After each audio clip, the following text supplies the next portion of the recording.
क्या आपने कभी सोचा है कि परमाणु बम कितने प्रकार के होते हैं? आइए जानते हैं इसके बारे में कुछ चौंकाने वाली बातें। पहला प्रकार होता है एटम बम, जिसे फिशन बम भी कहते हैं। इसमें भारी तत्व जैसे यूरेनियम 235 या प्लूटोनियम 239 का उपयोग होता है। ये तत्व टूटकर ऊर्जा उत्पन्न करते हैं। अब बात करते हैं हाइड्रोजन बम की। इसे फ्यूजन बम भी कहते हैं। इसमें छोटे परमाणु जैसे हाइड्रोजन को जोड़कर बहुत ज्यादा ऊर्जा पैदा की जाती है। ये एटम बम से कहीं ज्यादा शक्तिशाली होता है। अब न्यूट्रॉन बम, ये बम सिर्फ विकिरण उत्पन्न करता है जो जीवों को नुकसान पहुंचाता है, लेकिन संरचनाओं को कम नुकसान पहुंचाता है। ये सब कुछ जलाकर छोड़ देता है, लेकिन इमारतें खड़ी रहती है। फिर आता है थर्मोन्यूक्लियर बम, जो हाइड्रोजन और एटम दोनों की फ्यूजन का एक संयोजन है। ये सबसे अधिक शक्तिशाली होता है और इसका प्रभाव पृथ्वी के किसी भी कोने में महसूस किया जा सकता है।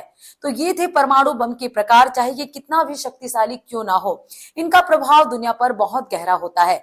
ध्यान रखें, विज्ञान से जुड़ी जानकारी रखना हमारे लिए जरूरी है।